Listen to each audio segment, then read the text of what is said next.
सभी स्टूडेंट्स का एक बार फिर से द्रोणा एसएस प्लेटफॉर्म पर स्वागत है। आप सभी लोगों को जो क्वेश्चंस ग्रुप में पूछे जा रहे हैं, उनसे रिलेटेड सॉल्यूशंस हम आपको यहाँ पर देने आए हैं। देखिए स्क्रीन पर आपको दिख रहा होगा कि ये हमारे प्रयुक्त गणित है और ये सेमेस्टर फर्स्ट के क्वेश्चंस के आंसर्स हैं, जो एक वीडियो के माध्यम से आपको एक्सप्लेन किए जा रहे हैं। एक स्टूडेंट्स के द्वारा पूछे गए प्रश्न का उत्तर आपको स्लाइड पर मिलेगा। प्रश्न सामने लिखा हुआ है, find the sum of first 90 natural numbers, प्रथम 90 प्राकृत संख्याओं का योग ज्ञात कीजिए। तो ठीक है, तो प्रथम 90 प्राकृत संख्याएं क्या होती हैं, इसके लिए हमें पता है नेचुरल नंबर्स क्या होती हैं। नेचुरल नंबर्स 1 से स्टार्ट होती है, उसमें 0 इंक्लूड नहीं होता है। तो सबसे पहले हम सीरीज लिख लेते हैं कि नेचुरल नंबर का जो सेट होता है, हम जानते हैं क्या होता है, 1, 2, 3, 4 एंड सो ऑन।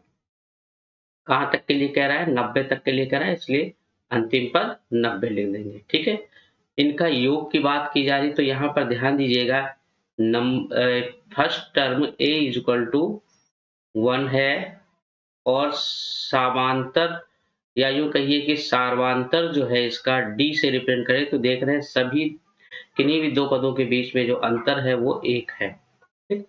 अंतिम पद यहाँ l बराबर 90 है और हमें ये पता है Sn बराबर समांतर श्रेणी। श्रेणी क्या है, किसमें है, समांतर श्रेणी में, क्योंकि सभी पदों के बीच में अंतर एक समान है, तो इसलिए ये आपकी जो सीरीज होगी वो AP में होगी। किसमें होगी, अरिथमेटिक प्रोग्रेशन में। ठीक है, तो Sn equal to n/2 in bracket a plus l आपको बताया जा चुका है जब अंतिम पद दिया हुआ हो। ठीक है, अब यहाँ देखिए d से कोई मतलब भी नहीं है, फिर भी हम d निकाल लिया। अब यहाँ डायरेक्ट वैल्यू पुट कर दे, n/2 a की वैल्यू कितनी है, 1 है और l की वैल्यू कितनी है, 90 है।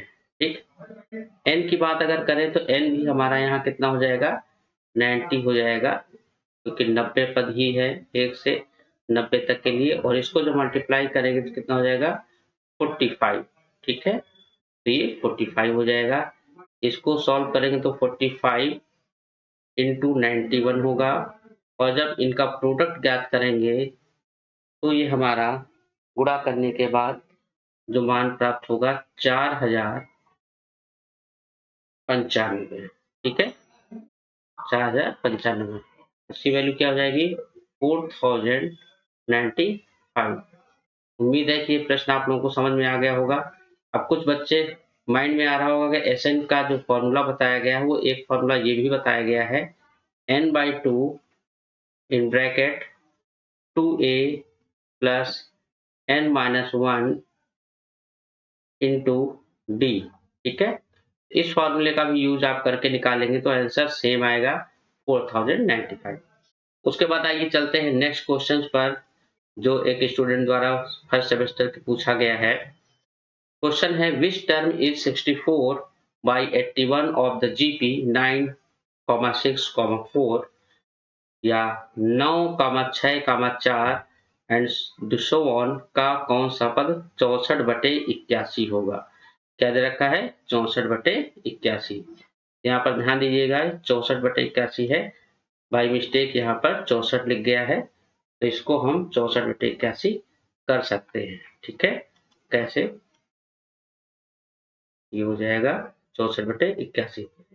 तो हमें पता है कि 64/81 कैसे हो जाएगा, और इसकी वैल्यू हम रख देंगे। ठीक है,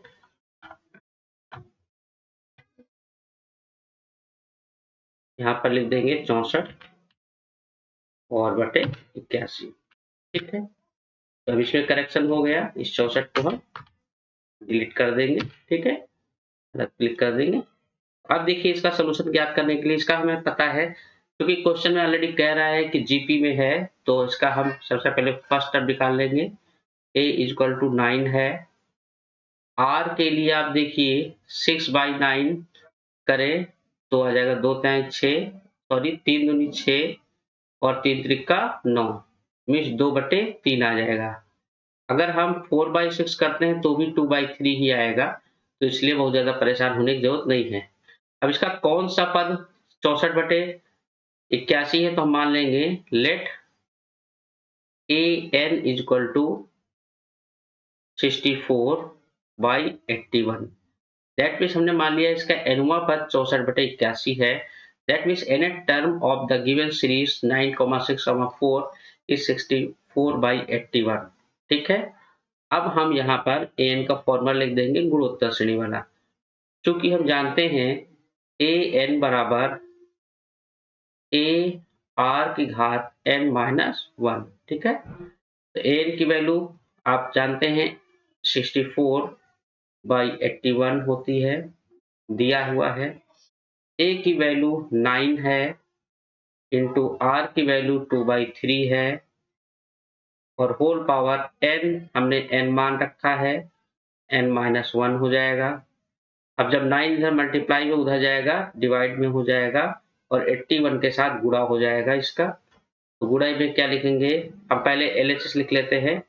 2/3 जो अननोन या इनके जो वैल्यू फाइंड करनी है उसको LHS में लिख लें, इज इक्वल टू 64/9 1 जा 9, 9 8 जा 72। ठीक है। अब आगे देखिए 2/3 whole power n-1 is equal to 2/3 के फॉर्म में ही लिखें। देखिए 2 की घात 6 64 होगा, और 3 की घात 6 729 होगा। इस प्रकार से 2/3 होल पावर n-1 तो 2/3 होल पावर 6 आ गया, और जब आधार बराबर है तो घातें भी बराबर होंगी, मतलब n-1 बराबर कितना आ जाएगा, 6 आ जाएगा। तो n को जब हम ट्रांसफर करेंगे तो 6 कितना आ जाएगा, 7 आ जाएगा। अतः दी गई गुणोत्तर श्रेणी का 7वां पद 64/81 है। उम्मीद है आप लोगों को क्वेश्चन का सलूशन समझ में आ गया होगा। अगर किसी प्रकार का डाउट है तो कमेंट करें, और अगर दोबारा आप इसको वॉच करते हैं तो आपके डाउट्स क्लियर हो जाएंगे। डेली क्विज में स्लाइड आपके सामने है, इसके अकॉर्डिंग डेली क्विज होते हैं, तो आप इसमें पार्टिसिपेट कर सकते हैं। साथ में डेली करंट अफेयर्स भी चैनल पर अपडेट कराए जाते हैं, जो सुबह 6 बजे होते हैं। नेक्स्ट वीडियो के लिए आपसे बहुत जल्द मिलते हैं। बाकी बच्चे भी क्वेश्चंस भेजते रहें, और अपने सलूशन वीडियो के माध्यम से प्राप्त करते रहें। ओके।